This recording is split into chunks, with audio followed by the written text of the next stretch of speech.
Good evening. This is Rahul Reddy live from Houston, Texas. Reddy Neumann PC brings in immigration news every week, Tuesday at 5 p.m. Central Time. Along with me is my business partner, Emily Neumann. Emily, what do we have today? All right, so the big news this week is the opening of the H-1B electronic lottery process. So we'll update you on how that's going, certainly some glitches we've seen so far. Also, kind of breaking news is the USCIS director, the head person there, Ken Cuccinelli, was found by a judge to be not lawfully appointed to that position. And so what does that mean for some of his policies that have been put in place in the last few months? We also want to talk about the non-immigrant visa application process at the consulate, the importance of the DS-160 visa application and completing that accurately, what kind of implications there are for any issues in that application form. F1 students, how to properly maintain your status, what common mistakes we see.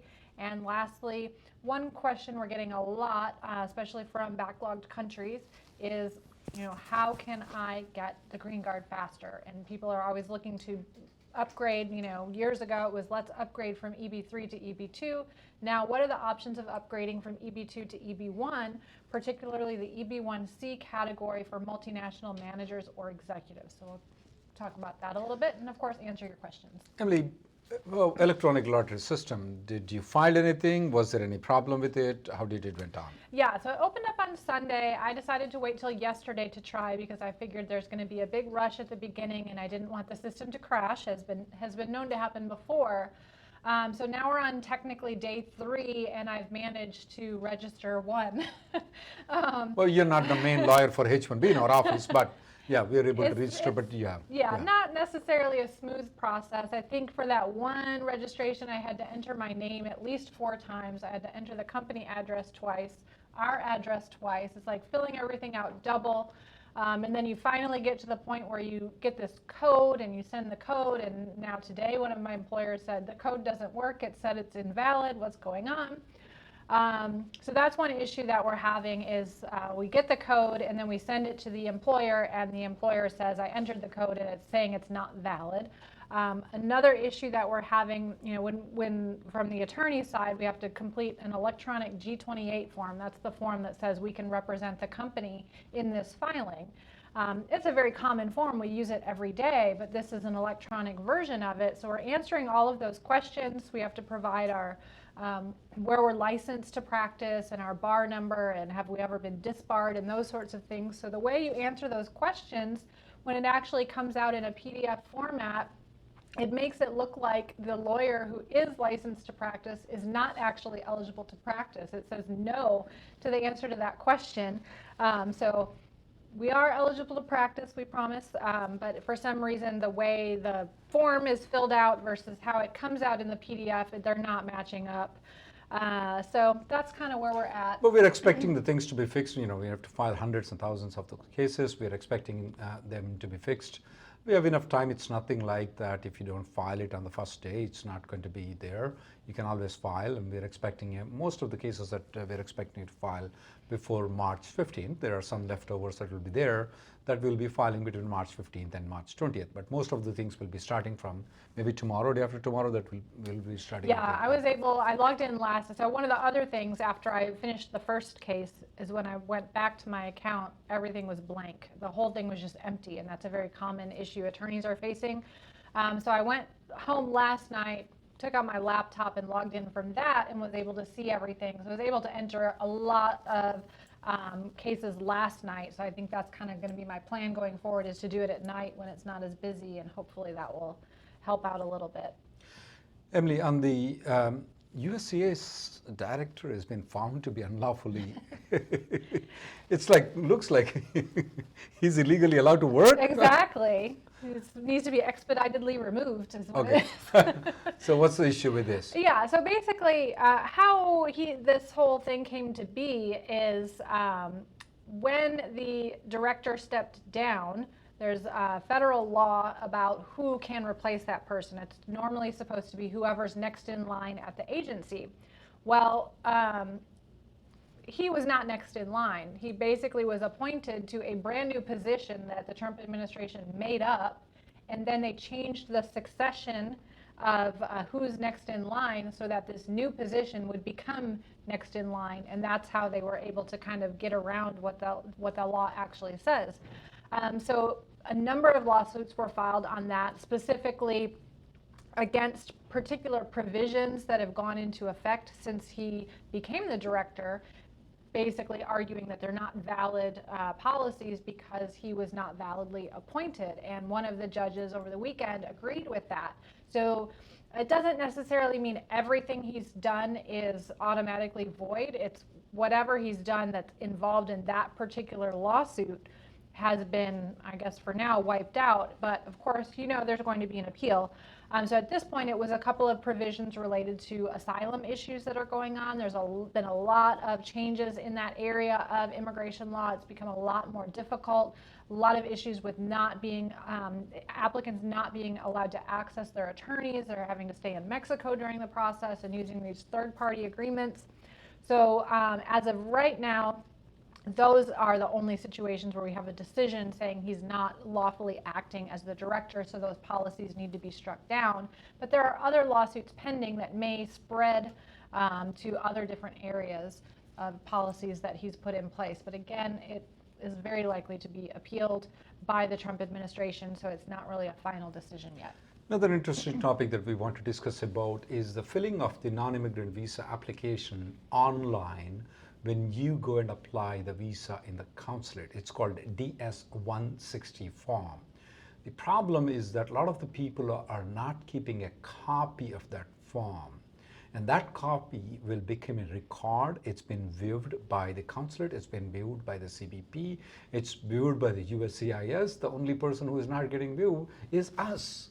And we have a problem with it because we don't want any inconsistent statement between the DS-160 and that of the labor certification. We don't want any inconsistent statement with the DS-160 and the H-1B. We don't want any inconsistent statement with the DS-160 with any of the immigration documents that we ever see.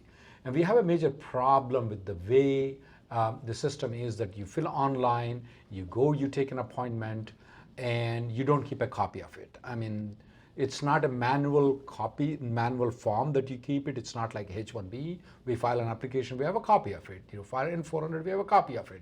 This one is online, you fill it by online. We strongly recommend that you keep a copy of the DS-160, number one. Number two, there are a lot of issues in the DS-160 that will have become a very significant problem.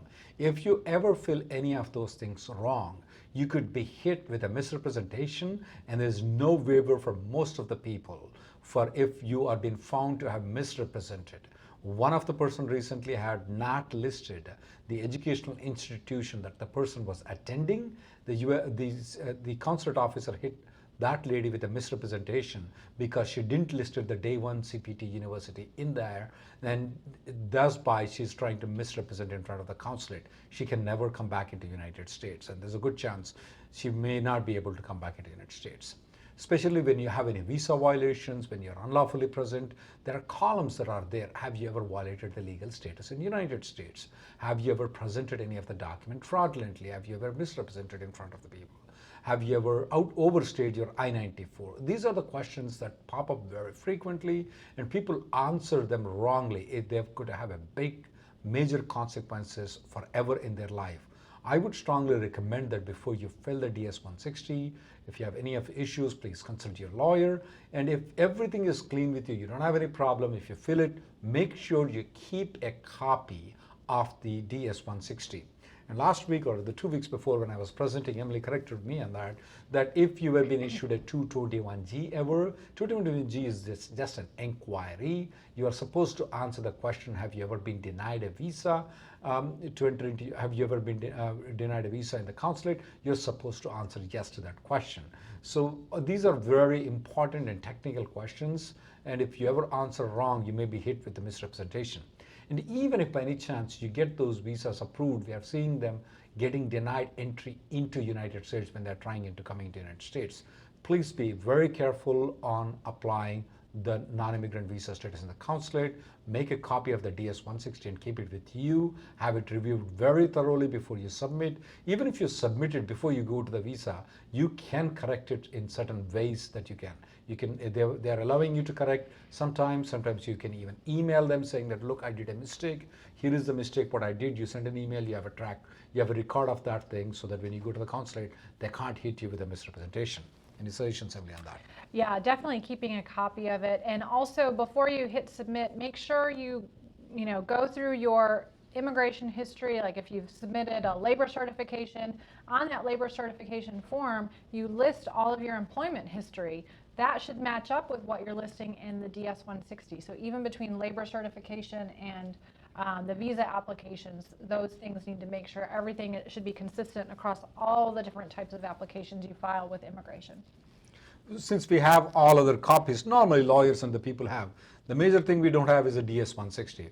Emily, student visa, isn't maintaining of the student visa means if I'm just in the service system, am I maintaining the status? Do I need to do anything else? Well, I mean, there are certain basic requirements. Obviously, you need to be attending the classes at the school that you are approved to attend and got the visa for. But we see a lot of situations where students get into trouble during their OPT time, STEM OPT time, with this so-called day one CPT, and also just employment in general. Working when they're not authorized to, or working somewhere that it's not related to their studies and they don't have authorization for. I think those are the most common issues that we see. People who are exceeding the unemployment time, or are just not working in accordance with the reason that they received the visa. And these issues are coming up not only while you're here in the United States, but this comes up when you're applying for your visa at the consulate in the DS-160 application. Even if you're applying for a different type of visa, we've seen H-4 applicants, H-1B applicants that had issues getting that visa because of something that was happening during their previous F1 time. Consulates are doing these SEVIS checks to verify and delaying issuing the visa until they review the information that's in the SEVIS system. They want to see that the information that you've submitted to your DSO is accurate regarding the jobs that you've held in the past. When you submit a letter to your DSO to authorize, get the OPT authorized or CPT authorized, did you actually work for that company? So there's a lot of questions into that, not only at the consulate, but even by CPP at the port of entry. We talked many times about Abu Dhabi, people coming in and getting pulled into secondary inspection in Abu Dhabi, and they're going very deeply into all of their prior F1 student visa history and using that as a reason to not allow them entry. The student visa people that we notice at this point of time, between 10 to 20% of the people are having trouble in getting the H-1B or maintaining the F1 status. This is a significant number. Historically, this was not there. I've been practicing immigration law for more than 23 years. This is historically a higher number, between 10 to 20% of the people are falling out of status of the F1. The number one problem that we see is the day one CPT universities. If you're joining in a university that is conducting 6 days a week, 6 days a year, sorry, I take back. 6 days a week is what I used to go to school when I used to go to law school. 6 days a year is what these people do, conduct classes, 6 days a year. That is a big sign. If they're given work permit the day one you join the university, that is a problem. The university education starts whenever they want to, that is a problem. This is the number one, day one CPT is the number one problem that we are noticing. Second problem what we're noticing is the people who are on STEM, OPT and STEM extension, they don't keep enough documentation, proper documentation, that they are employed in the relevant profession. They have an employment. In the first 12 months of the OPT, you don't need to get paid as long as you're getting trained. If you're getting trained, do you have documentation? Is a structured training? If there is a structured training, how is the structure? Did you went to the classroom? What exactly? Have you done any practicals of those things? Those are very important to keep the documentation. If you get paid, yes, the documentation. If you have an offer letter, please keep the offer letter. Make sure the offer letter is complying with all the requirements. We have noticed some of the people getting denied entry because the offer letter initially said there was no pay, and then later on the offer letter, keep changing. People get training, and then in the training process, later on they get paid, and then the offer letter get changed. You need to have both those offer letters with you though. And you need to have documentation, the initial period of training that you got training, formal training, the period of time that you worked, what did you work, and if so, did you got the pay stub? Keep all those records.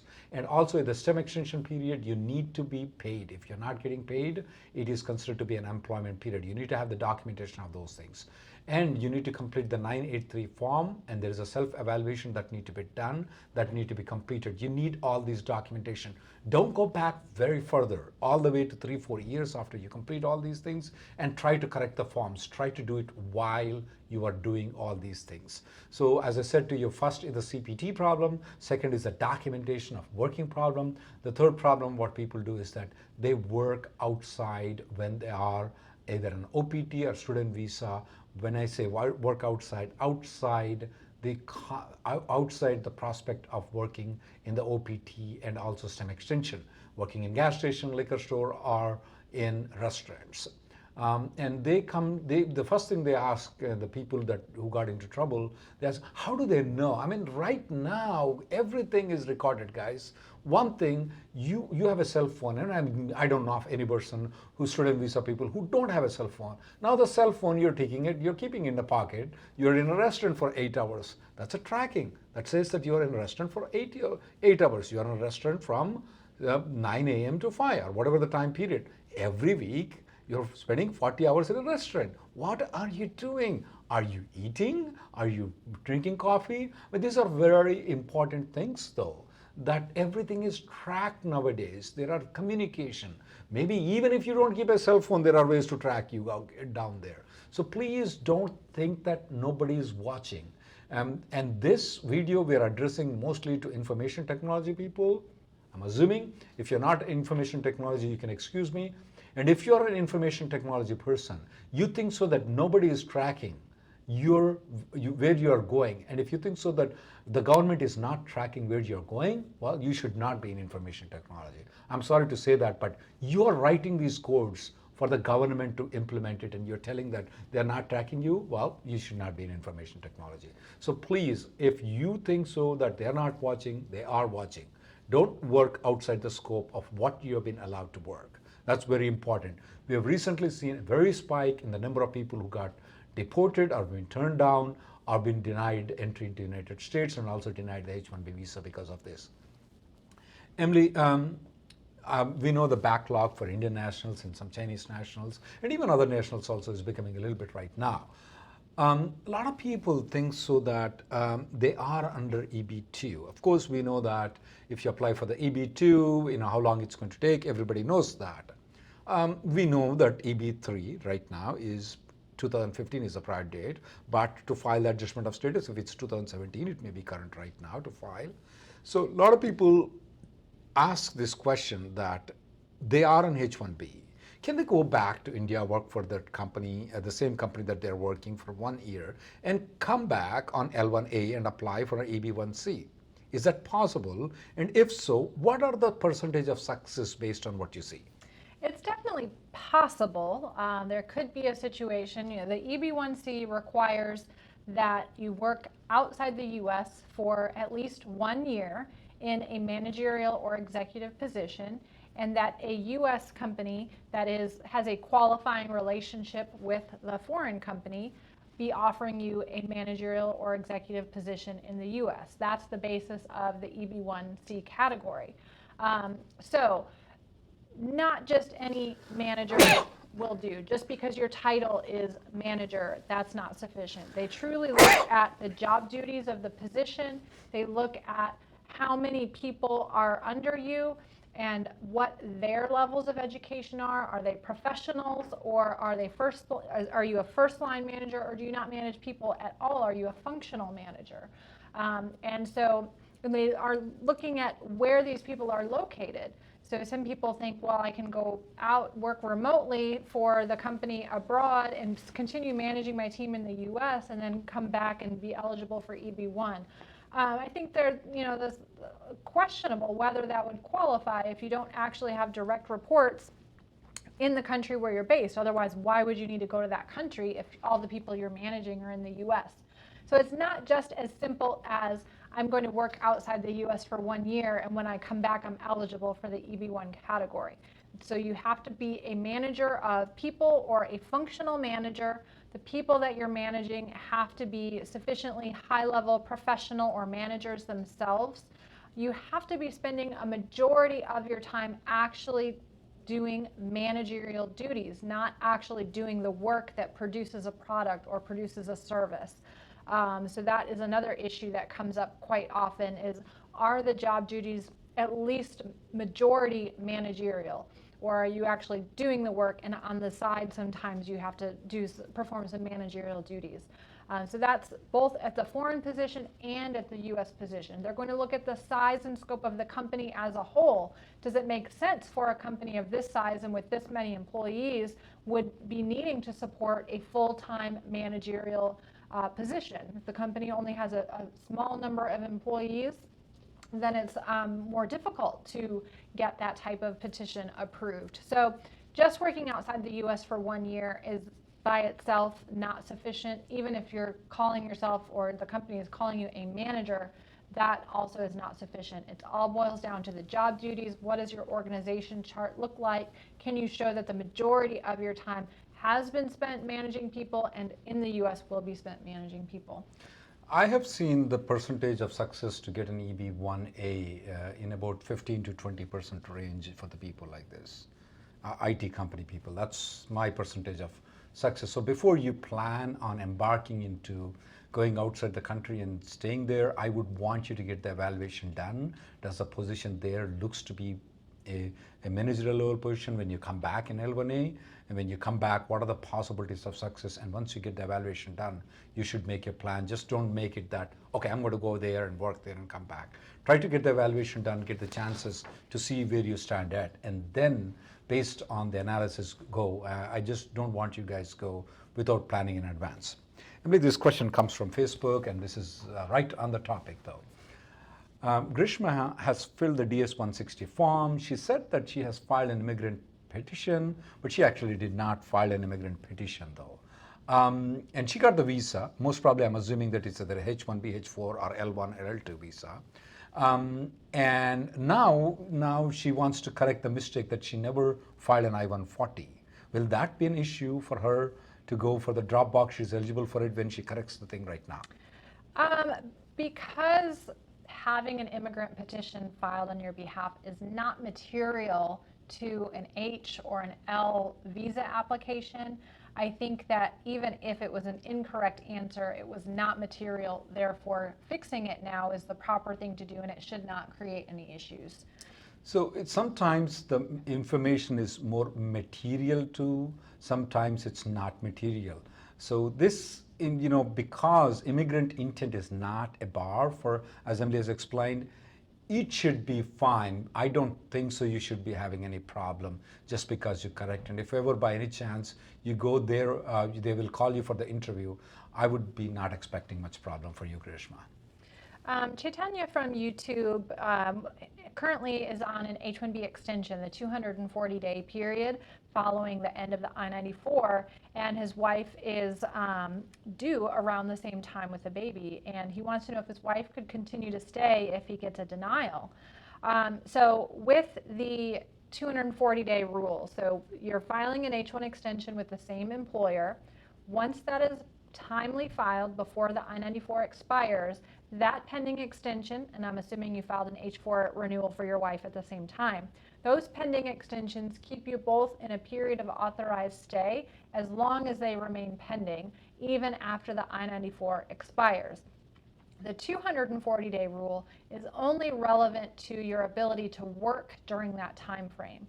So you can continue to stay beyond 240 days, both of you, if the applications are still pending, but you have to stop working if you don't have the approval by day 240. Now, if it ultimately gets denied, that denial is going to cause the H-4 to be denied. And when both the H-1 and H-4 are denied after your I-94 has already expired, you're both immediately out of status and begin accruing unlawful presence.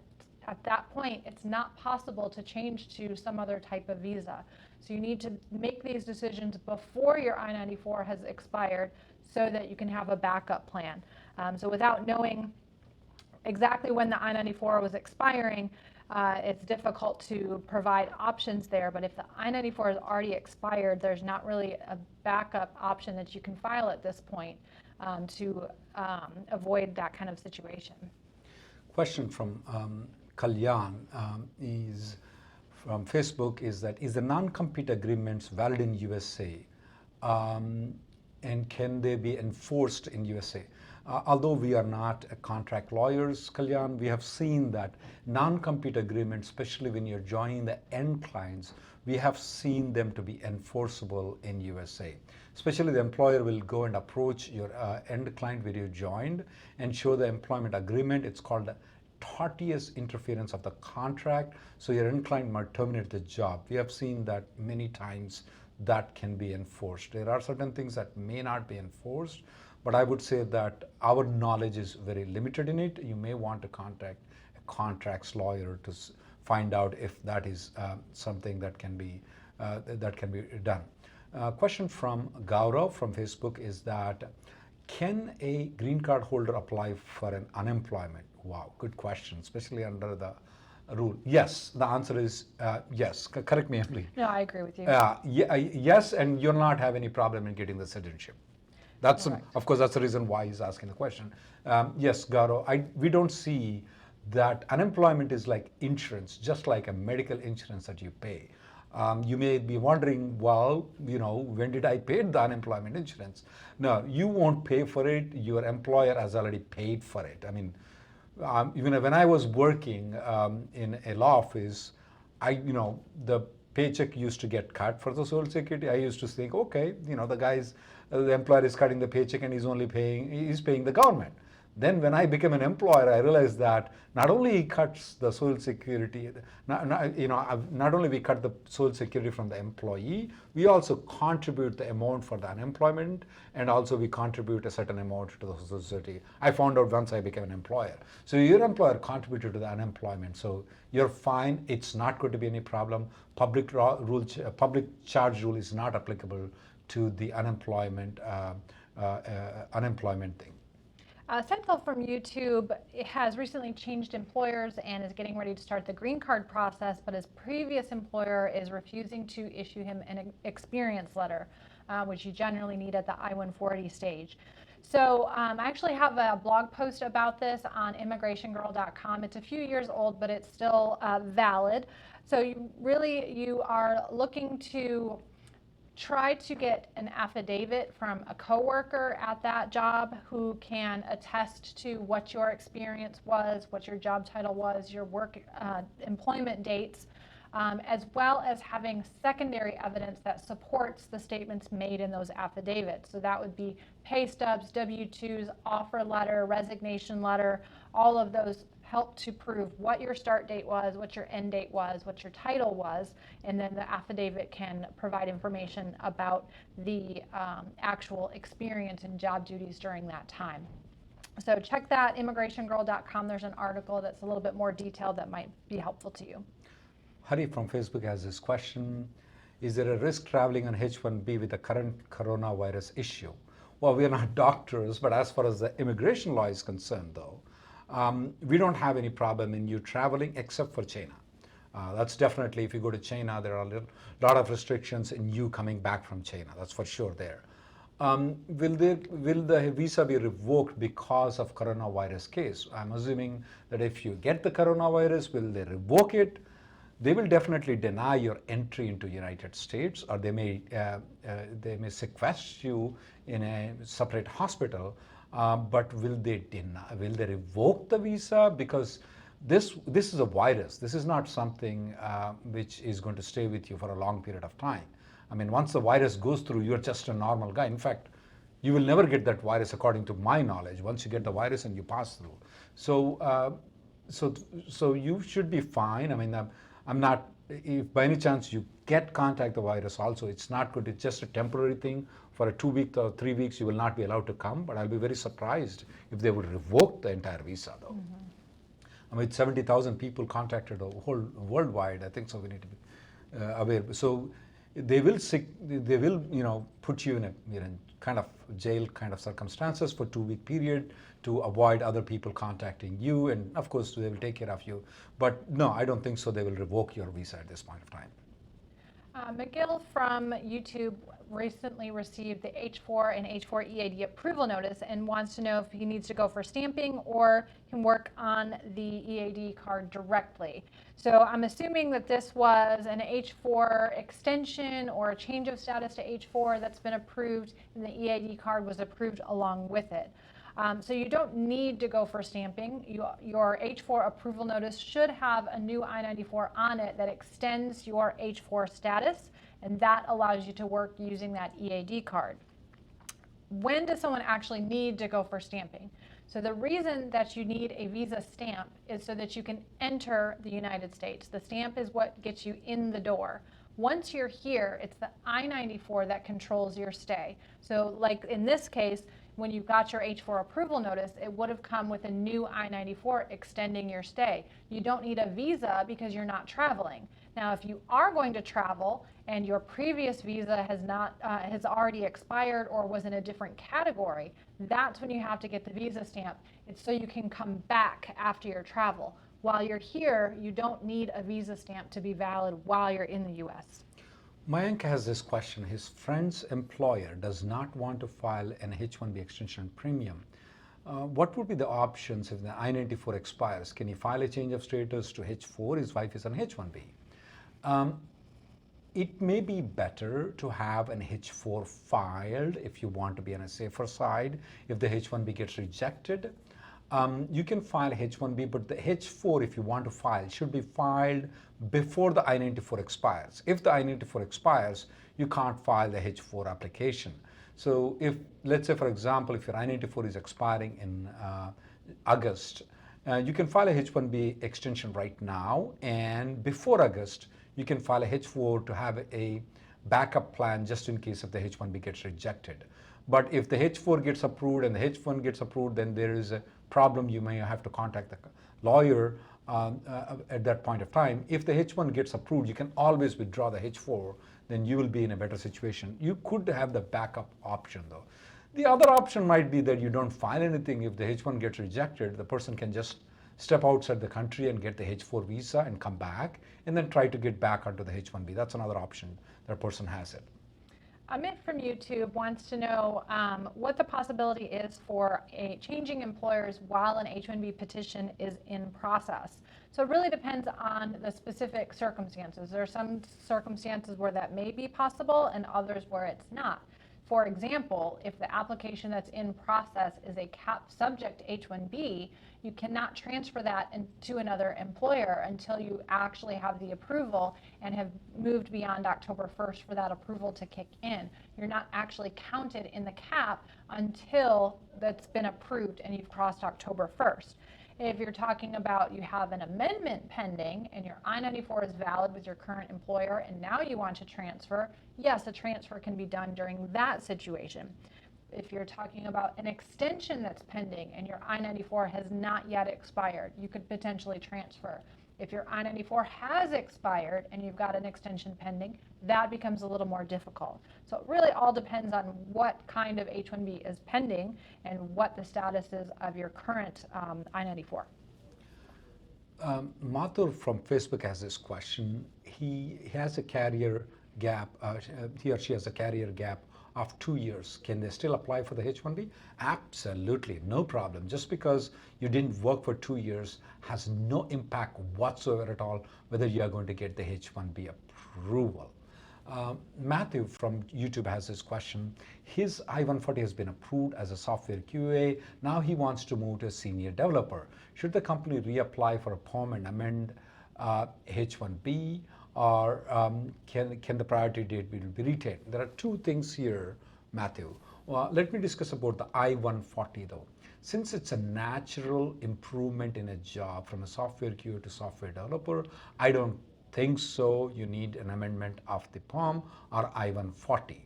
Now with regards to the H-1B though, I would rather want your job duties evaluated by a lawyer and the HR to see if an amendment for the H-1B is required.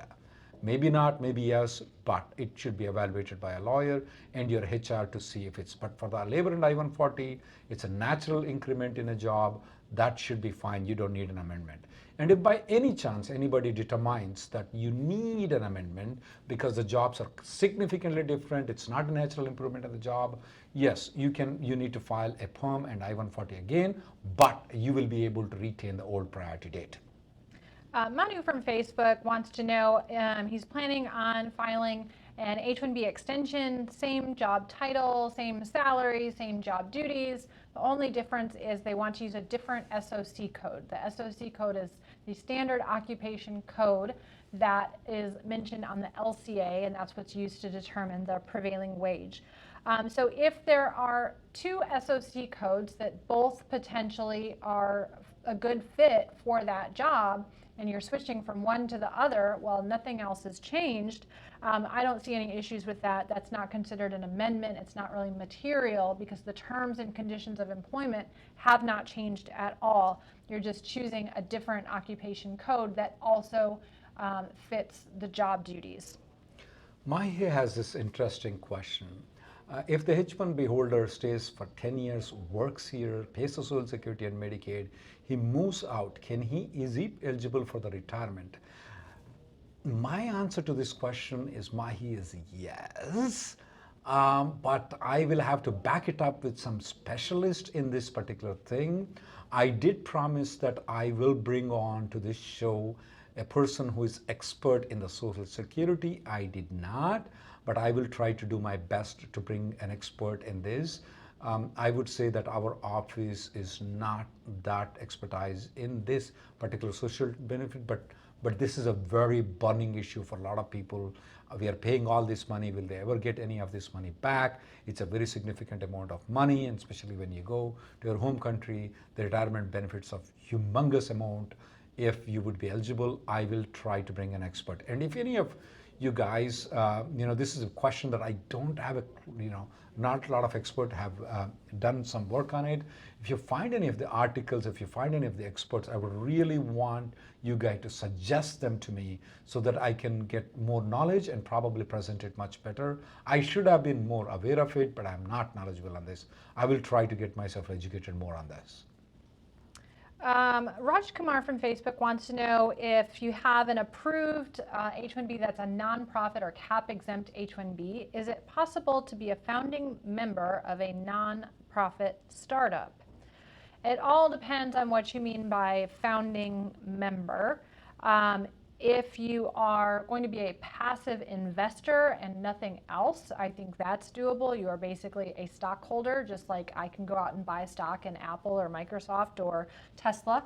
But if you are... What if it's a cultural organization? For example, maybe they want to have a ballet dance competition and they are organizing.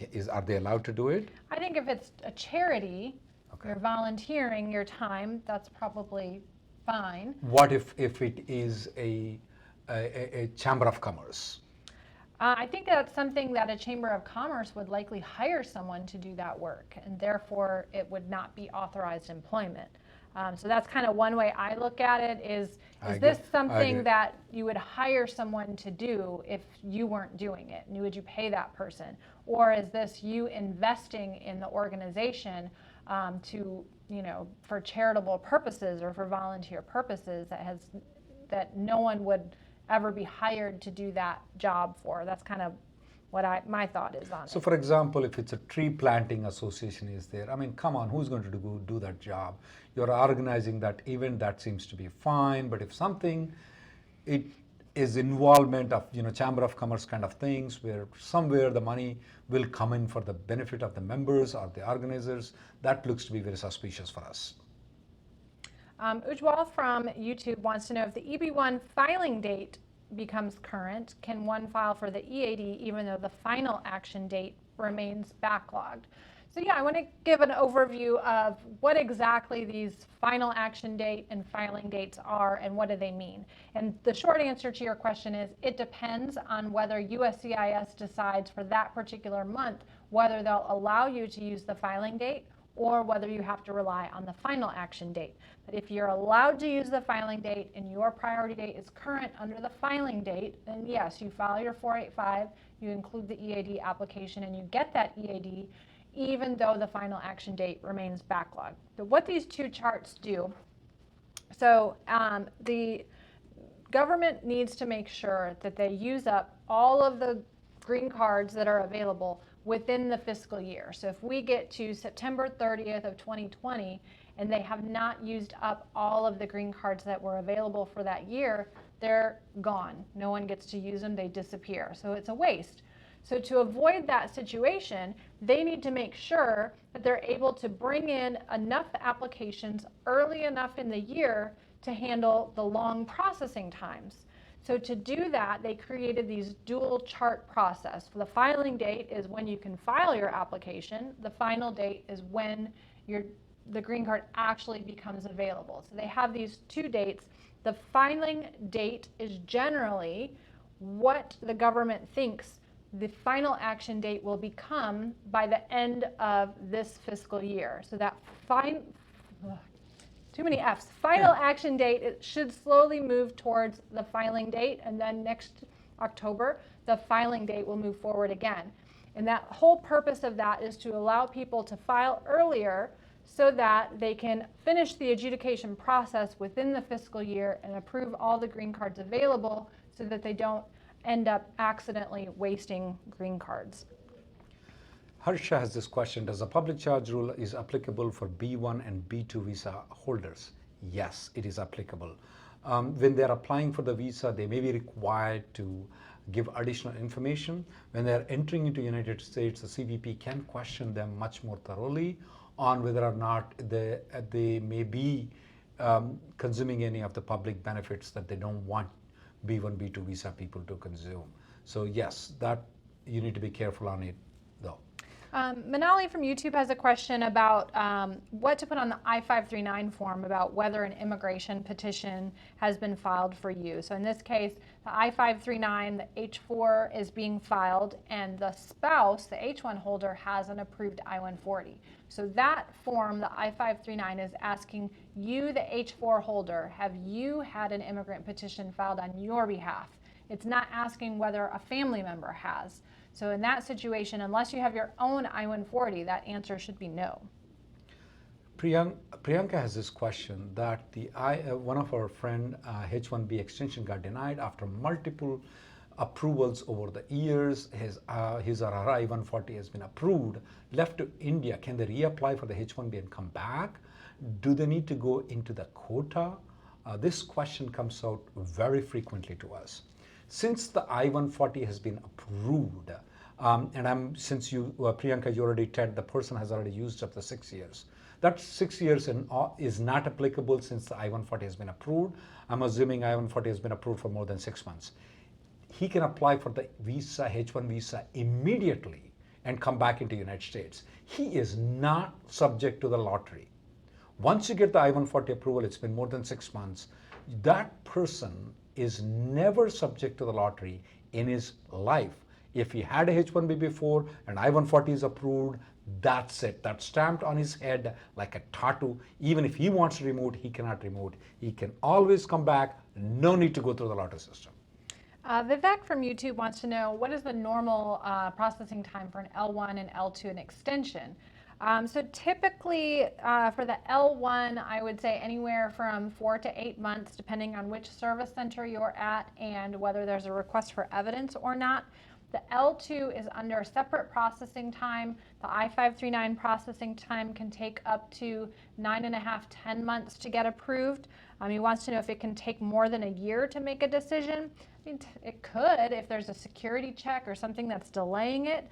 That is a possibility, but it's not normal. Usually it's just a couple of months to get those approved. Mudassar Lahili has this question. His I-140 is approved. He's about to file for the 485. How long typically takes for the 485 to be approved? It's going to take approximately around between 16 months to about 26 months for you to get the adjustment of status adjudicated. Assuming that the priority date is still current for you, that is the time that it normally takes. Orpita from Facebook wants to know if you can travel outside of the U.S. when you have an H-4 and an H-4 EAD pending. So assuming that the H-4 that's pending is not requesting a change of status, if it is requesting an extension of status, yes, you can travel while it's pending. You can choose instead to apply at the consulate for a new H-4 visa and come into the U.S. on your H-4 stamp and get a new I-94 that way, and the H-4 and the EAD can continue to remain pending. If it's a change of status that's pending, maybe say you are an F1 and have now filed a change of status from F1 to H-4, if you leave while that is pending, the change of status is automatically abandoned and will be denied. That will lead to the H-4 EAD being denied. So not a good option to do if you requested a change of status. Raj Kumara has a follow-up question that his founding membership is about a company that is going to be involved about hiring, budgeting, spending grant of the money, appropriate resources. I would recommend that you contact a lawyer immediately. There are some problems as you know, investing is different, involvement in the company is different. Since a founding member means probably some work is involved in it, I would recommend that you contact a lawyer. That doesn't look to be something like a ballet dance or Bharatanatyam dance program that you're conducting. It looks to be a very business thing, so I would recommend that you contact an immigration lawyer immediately. Brahminder from Facebook wants to know how to check whether an I-140 is withdrawn or not. Good question. Yeah, so one way is checking the online case status at USCIS.gov, entering the I-140 receipt number in there, and sometimes if it has been withdrawn, it will say, we received correspondence or we have sent a withdrawal notice on X date. That system is not 100% guaranteed. So your next option is probably a Freedom of Information Act request, or FOIA. You can request that through the USCIS website electronically. It takes a couple of weeks, up to a couple of months, but you'll basically get a copy of the I-140 filing, and it'll be stamped on the first page of the I-140 form whether it's been withdrawn or not. Otherwise, you can ask the employer if they withdrew it, but if they haven't and they want to, you might remind them to withdraw it by asking them. So that might not be the best. Vijay Prakash has this question from YouTube that he has, his GC interview has been conducted. He has been downgraded to EB3. If he moves to a different company, what is going to happen to the EB2 application if it becomes current? Number one, when you're joining another company, don't forget to file a 485J supplement. If you forget that, your whole 485 application will be denied. The second thing is that when the EB2 becomes current, can you substitute that EB2 to EB3? Since you filed under the EB3, that is going to be a tough thing. Because since you didn't file the entire application with the EB2 application, you filed everything on EB3, for them to activate the EB2 in there is more unlikely, and it's going to create a lot of problems for you overall, and it's going to mess up the whole system because they don't understand that, and the systems that they have at this place at this time will misread the entire thing. And I have tried to do it at one point of time. It took me 5 years to correct that mistake, so I would try to avoid that.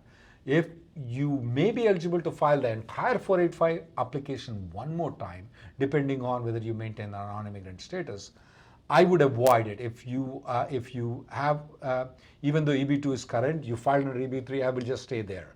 The otherwise is that to file the entire 485 application again under EB2. That's the best thing, because previously I tried to do it, it messed up. Believe me, I don't want to enter into that. Shailesh from Facebook wants to know if the STEM extension is approved and the H-1B is also approved, but only for a short validity period, is there a way that he can continue on the OPT, such as by withdrawing the H-1? So the employer would need to withdraw the H-1 and have that withdrawal be effective by October 1st so that the H-1 never kicks in. That is difficult to accomplish because USCIS is not fast in answering those withdrawal requests. And the other thing you have to be aware of, even if the withdrawal is submitted or if it's not processed, or if you decide to travel to try to avoid the change of status, your SEVIS record is likely to be automatically completed because the H-1B has been approved, and that can be difficult to get it corrected. So it might be just too much of a hassle to try to get back to OPT in that situation. It might be better to just file an H-1 extension and continue with the H-1 since you've been lucky enough to be selected in the CAP and get an approval. Anurag has this question. His role has changed in the extension application. Is he still eligible for the drop box? For the drop box doesn't have anything to do with the role.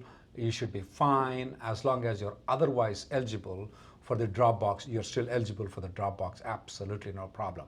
Another question somebody presented before was that I had a drop box stamping last time. Can I do the drop box again this time? The answer is yes, you can. If you're eligible for it, if the visa has not been expired by more than 1 year, yes, you are eligible for the drop box again. Okay. Question about someone with a B1, B2 visa and how the public charge rule applies to that. So the public charge rule itself, the idea of public charge, it's a ground of inadmissibility, meaning that at the time you're applying for the visa at the consulate or the time you're applying for admission into the United States, if the officer thinks you're likely to become a public charge, meaning likely to go on welfare, they can refuse the visa or refuse you entry into the United States. So all this public charge rule we have been talking about is actually taking the existing rule and applying it to people who are already in the United States. As of until February 24th, the public charge issue was determined at the consulate or at the port of entry. It was never asked in an H-1B extension filing or an L-2 extension filing or a F-1 change of status application. That's what the public charge rule changed. So nothing really changed for someone who's applying for a B1, B2 at the port of entry or at the consulate. The public charge ground of inadmissibility has always been there. What did change is the potential for an extra form that you would have to fill out at the consulate if the officer who's interviewing you thinks that you might have a public charge issue. They can ask you to fill out this extra form, the DS554 or something or other. Sorry, I don't know the name of it. It's similar to the new 944 form that we have to fill out for adjustment of status applications, but not nearly as long. So for the most part, the rule itself hasn't changed for someone who's applying for a B1, B2 at the consulate or at the port of entry. Dosmika from YouTube has this question. This person came on L1, was on L1 for 3 years, then moved on to H-1B. Now I-140 has been approved and a H-1B extension has been approved. Can he go for H-1B stamping first time? Can he go to Canada or does he need to go to India? You can go to Canada or India. You're fine to go to either of those locations. Canada does allow third country nationals to apply. That's fine. I'm assuming you are from India, so you can go to India. So you don't necessarily have to go to only India. You can go to Canada also. Manish from Facebook wants to know, what are the options if the H-1B extension or an H-1B transfer petition are denied, depending on whether it's before or after the I-94 expiration?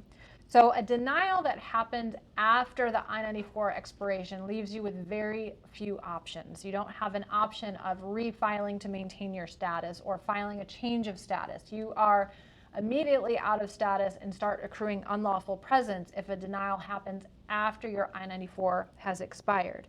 Now, if your denial happens before your I-94 expired, let's say you filed an extension, you followed our advice, filed it early, filed it in premium, and you got a denial, but your I-94 has not expired yet, your employer, if they can overcome the grounds of that denial, they can refile the extension and try again. Many times when we file the second time around, the second case goes through smoothly without any issues at all.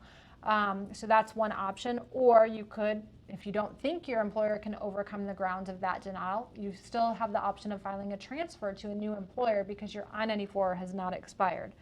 Now, if it's a transfer that you filed and that is what gets denied, that becomes a little more tricky depending on whether you've joined the new employer or not. If you're still with your old employer, the denial of that transfer has zero impact on you whatsoever. You can file an extension with your new employer, refile the transfer because your I-94 has not expired.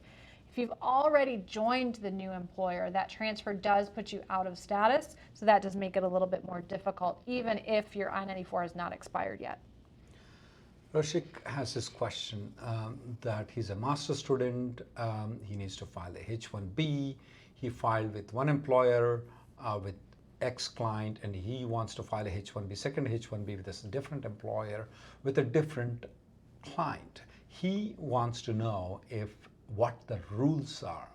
Let me tell you, Ruthik, what the rules are, that they are going to prosecute the employers and most probably the employees.